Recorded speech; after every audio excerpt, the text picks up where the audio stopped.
Hi guys, welcome back to Thursday Top Lessons. This week we are going to learn from this guy. Yes, this guy. I'm talking about this guy. So, Richard Branson, the renowned entrepreneur and the founder of the Virgin Group, is a larger than life celebrity and a great businessman. With a net worth of over $4 billion, here's a take from his journey and on business. Although there's a lot to learn from this guy, in his autobiography, Losing My Virginity, he tells all about his life, how he grew up into business, what kind of businesses he had. But in this one, Business Stripped Bare, this is the one we are going to talk about today because it has all the essential business lessons. Written in 2008, when the last economic crisis was there in place, he tells the core theme of any business is to be protected against the downside. This does not mean that you have to stop taking big risks, but understand the risks. So, who is this book for? This is for everyone, whether or not you imagine yourself to a business person or not. The key takeaways from this book would be how to bring success despite poor economic conditions, very relevant in today's time, and changing markets. We'll be looking at people, the brand, and what we learn from our mistakes and setbacks. Innovation as a driver of business, value of entrepreneurship and leadership, and wider responsibility of business. The way we will structure it is in form of small snippets of business lessons. Now, before we jump into the lessons, let us first define what is business. Richard Branson says that it is simply something that concerns us. If you care about something enough to do something about it, you're in business.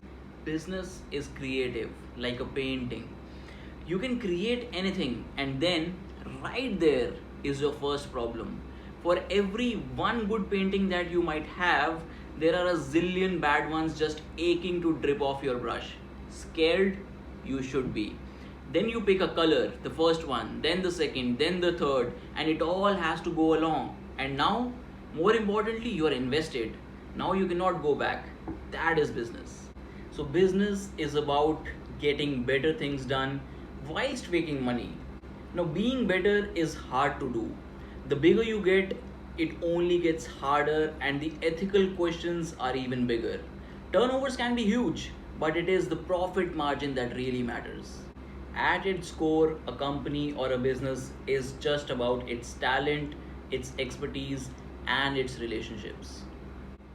With this, we come to the first law of entrepreneurial business.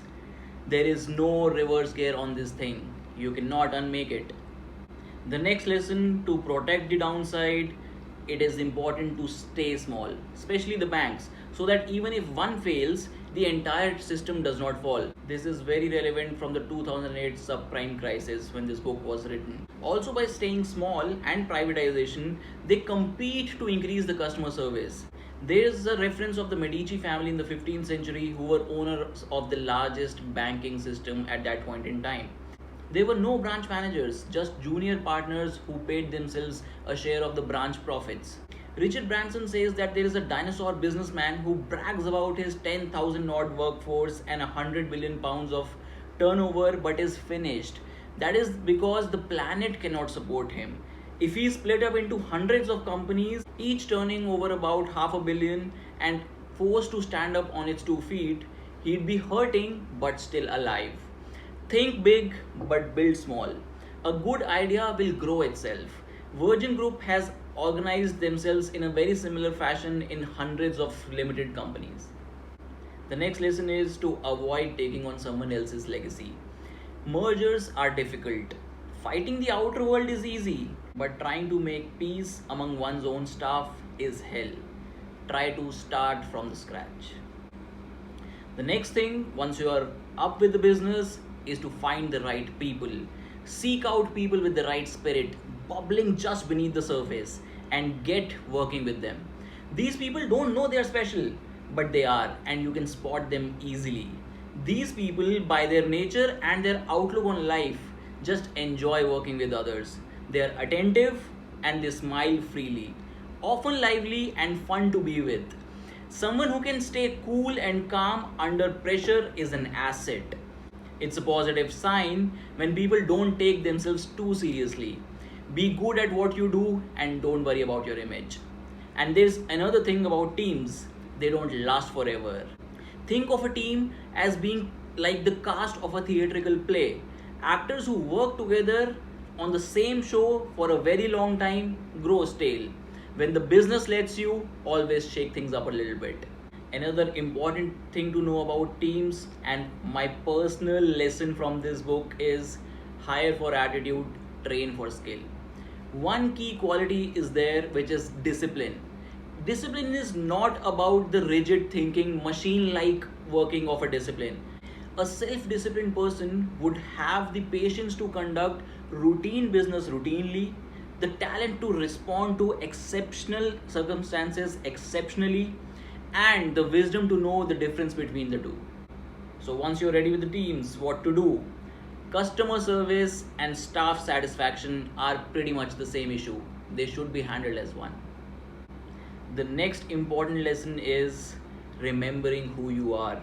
It is the biggest challenge an expanding business could ever face. No wonder Amazon still says it's always day one. If your business has ossified to the point where you haven't got a clue what is wrong, and now you've called in expensive consultants who charge by the hour, then be honest to yourself, your trouble started a long while ago. The next lesson is in customer experience. If someone has a lousy experience at your hands, they will warn people, and the knock on effect of this destroys businesses. Now, here's his take on entrepreneurship. He says entrepreneurs have literally destroyed poverty in the Western world as the rest of the world knows it, as history knows it.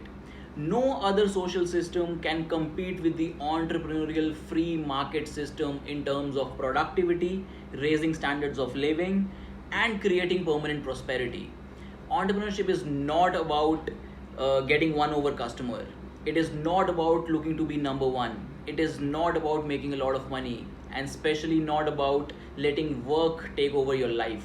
It's about turning what excites you in life into capital, and then you can do more of it and move forward with it. Next is a very important lesson. He says that yes, business teachers are right here. You should focus on what you know. Focus on what gets you up in the morning. But now you might have a question that what is it one thing, one focus about Virgin or Branson? He started his career from a student magazine, then went on to music, then trains, airlines, fitness spas. What is it? Is it into mobile? Is it into money? Is it into healthcare? Is it into space? As Richard Branson puts it himself, it is the challenge. It is the brand. The Virgin brand tells you using this credit card is like using that airline, which is like using that health spa and listening to perhaps this record. The Virgin brand is the core that he knows.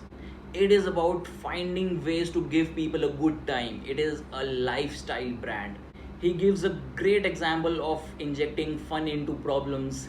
When people were simply stealing the salt and pepper sellers, what they did was they turned it into a branding exercise. They wrote pinched from Virgin Atlantic on each seller. People used to take it home and they took that as a good joke, and the Virgin brand remained with them. So, after talking about the brand, the next lesson is in publicity. He says publicity is absolutely critical. You have to get your brand out and about, particularly if you are a customer oriented brand like Virgin. Next is his take on India. Virgin entered India and then they had to exit. Here's the reason. He says that the things that make India an ideal territory for us are the very things that make it difficult. It's hard to be the consumer's champion in a nation that, rightly or wrongly, claims value for money above all other values. He said we simply could not compromise with our quality. The next lesson is he says that the staff is desperate for someone to listen. Someone has to make those small calls basis the inputs received from the staff to solve basic business problems. Otherwise, it simply becomes frustrating. Simply jot it down. I personally always carry my diary and a pen whenever I am on the field traveling. The next lesson is on delivery. Success one day does not give you a free lunch every other day thereafter. Delivery is not just hard work, it's endless. You know how Virgin Atlantic really started? Richard Branson was frustrated with the service of British Airways. He was stuck at the airport, wanted to fly to Puerto Rico. He booked a chartered plane, divided the cost among the stranded passengers, and flew. That is how Virgin Atlantic was born. How delivery helps you scale a business. Next two lessons are critical. Remember to communicate and pay attention to detail. You wouldn't believe how far you can get by simply remembering and practicing these two insights. The next point is, if you are a late entrant into a market, you have to be radically different to win over customers. That is how Virgin Mobile started as an MVNO service as a startup. An important lesson is that never do anything that means you cannot sleep at night peacefully. Always have a disaster management protocol in place and show your face the first in such situations. You know, Richard Branson advocates it, Robert Eager advocates it. So always be the first phase in terms of any crisis. Same happened when the first Pendolino train had an accident in 2007, leading to one fatality. And honestly, we've been on the Pendolino trains. They're really awesome. And Richard Branson says that it is only due to the structure and the stability of the Pendolino trains that a train accident led to just one fatality. So invest in value, invest in quality, and still, if there is a disaster, show your face first. Virgin Pulse, the music player, bombed. And the reason it happened is because he says that if you drive down the retail price fast enough when you are a dominant player, you will never allow anyone else to catch up because they cannot simply make enough money. The iPod did it. Taking on Coca Cola, he says, was his highest profile business mistake. And fortunately or unfortunately for him, Coke did indeed have a SWAT team in place to ensure Virgin Cola was dead. Another important lesson, legal alert, is contracting. He says that it is always worth the effort getting the right contract in the first place. And if it falls to that, protect your reputation. Don't be afraid of making mistakes, but protect your reputation.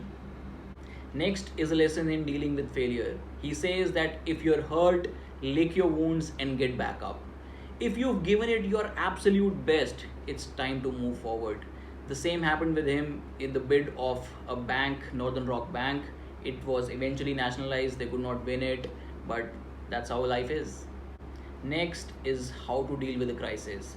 The best and the most solid way out of a crisis in a challenging market is through experimentation and adaptation. Innovation is really the key. Innovation now does not really mean that being the first or the biggest. It simply means being the best. Apple Watch was the late entrant. They were not the first, but they eventually perfected the wearable section. Next, how do you get into a new space, a new market, a new category? The secret to success in any new sector is watchfulness, usually over a period of many years. You know, it's hard to spin waiting and watching into a vibrant business lesson, but that is really what it takes. Another aspect that he claims is essential in any business is luck. The B school gurus tend to underplay this commodity, presumably because the power of chance undermines every other business rule that they really teach you. But at the same time, it is important to say that chance favors the prepared mind. Next, what is leadership? True leadership must include the ability to distinguish between a real and an apparent danger. You simply do not go about believing anyone. Decent leadership is about explaining clearly and unemotionally why a particular decision is being taken. You know, firing is easy, but it's not right. If you've promoted the wrong person, it's your problem, not theirs. The same happens in football. You can simply sack the coach, but the real challenge lies in the fact that you have to find a better coach. So, to close, a lesson on personal growth. What you're bad at actually doesn't interest other people, and certainly it should not interest you.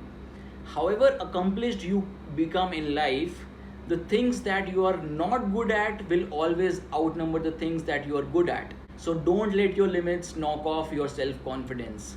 Explore more things and then push towards your strengths.